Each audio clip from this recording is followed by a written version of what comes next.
নড়াগাতি থানার ওসির press briefing, শিশু হামিদা হত্যার রহস্য উদ্ঘাটন। কালিয়া থেকে মোহাম্মদ হাসিবুর রহমানের পাঠানো রিপোর্টে থাকছে বিস্তারিত। নড়াইলের নড়াগাতির পাকুড়িয়া গ্রামে চাঞ্চল্যকর শিশু হামিদা হত্যার মামলার রহস্য উদ্ঘাটন ও হত্যার সাথে জড়িত 4 জনকে গ্রেফতার করেছে নড়াগাতি থানা পুলিশ।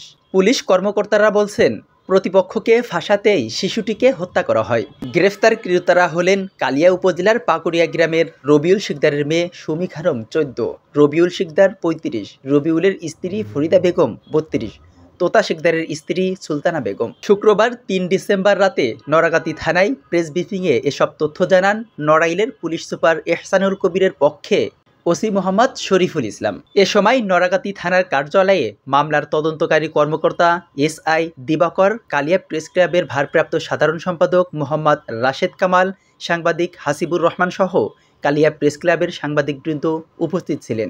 প্রেস ব্রিফিংয়ে নড়াগাতি থানার ওসি জানান, গত 14 নভেম্বর 2024 সন্ধ্যার দিকে হাত পা বাঁধা শিশু হামিদার লাশ উদ্ধার করে এলাকাবাসী। এ ঘটনায় কালিয়ায় হাত পা বাঁধা শিশুর লাশ উদ্ধার শিরোনামে টেলিভিশন, দৈনিক ওশান সহ বিভিন্ন ইলেকট্রনিক ও প্রিন্ট মিডিয়ায় সংবাদ প্রচার হয়। হত্যাকাণ্ডের ঘটনায় ছায়া তদন্তে নামে পুলিশ। পরে নিহত হামিদার পিতা বাদী হয়ে নড়াগাতি থানায় 6 জনের নাম উল্লেখ করে একটি হত্যা মামলা দায়ের করেন। তদন্তের এক পর্যায়ে নিহতের প্রতিবেশী সুমি খানমকে জিজ্ঞাসাবাদের জন্য আটক করে পুলিশ। পরে তার তথ্যমতে রবিউল ও তার স্ত্রী ফারিদা বেগমকে গ্রেফতার করে নড়াগাতি থানা পুলিশ। আসামি ফরিদা বেগম ও রবিউলের বর্ণনা অনুযায়ী ভিকটিম মৃত হামিদা তাদের প্রতিবেশী শাহানুর শেখ ও হাওয়া বেগমের মেয়ে। ভিকটিমের সাথে আসামিদের পারিবারিক কলহ ছিল। এছাড়াও রবিউলদের বাড়ির অপর পাশে তোতা শিকদারের সাথেও তাদের পারিবারিক কলহ ছিল। পারিবারিক কলহের জের ধরে তোতা শিকদার ও তার ছেলে ফেরদাউস রবিউল তার স্ত্রীকে মারধর করে।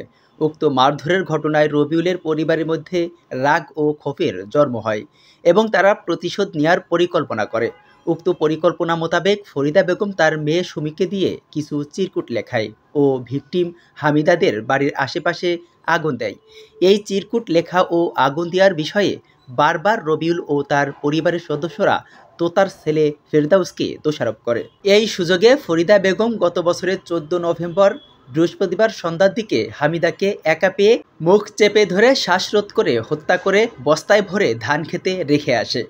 তাদেরকে যেন কেউ সন্দেহ না করে তার জন্য সে ভিকটিম হামিদার বাবা ও রবিউলের সাথে ধান খেতে পানি দিতে যায় এবং উক্ত হত্যাকাণ্ডের দায়ভার তোতা ও তার পরিবারের সদস্যদের উপর দেয়।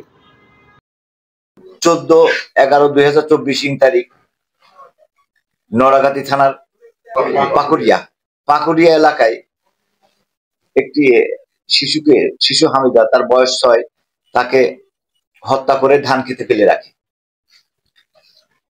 এই ঘটনায় আমরা তাৎক্ষণিক পুলিশি তৎপরতা ওখানে যাই, ঘটনাস্থলে যাই। আমাদের আইও, আমাদের থানা সেকেন্ড অফিসার এসআই দিবাকর এবং আমাদের কালিয়া সার্কেলের সার্কেল স্যার জনাব কিশোর রায় স্যার সহ আমরা ঘটনাস্থলে যে বিস্তারিত দেখি। লাশটা আমরা সুরতহাল রিপোর্ট প্রস্তুত করি, লাশের ময়নাতদন্তের জন্য মর্গে প্রেরণ করি। দিবাকর সরকার, নড়াইল জেলার নড়াইল থানায় কর্মরত আছি। চাঞ্চল্যকর শিশু হামিদা হত্যাকাণ্ডের রহস্য উদ্ঘাটন ও আসামি গ্রেপ্তার এবং আপনাদের জন্যই মনে করি যে আপনাদের সহযোগিতার কারণে আজকে এই মামলাটার রহস্য উদ্ঘাটন হয়েছে। আমি মামলা তদন্তকারী কর্মকর্তাকে ধন্যবাদ জানাই। আমি ধন্যবাদ জানাই আমাদের সুযোগ্য মাননীয় এসপি মহোদয় জনাব কাজী হোসেনুল কবির স্যারকে। ওনার সার্বিক তত্ত্বাবধানে এই মামলার সম্পূর্ণ কার্যক্রম সংগঠিত হয়েছে, ওনার দিক নির্দেশনায় সংগঠিত হয়েছে। আমি ধন্যবাদ জানাই আমাদের কালিয়া সার্কেলের সিনিয়র সহকারী পুলিশ সুপার মহোদয়। ইমাম হাসান, টেলিভিশন।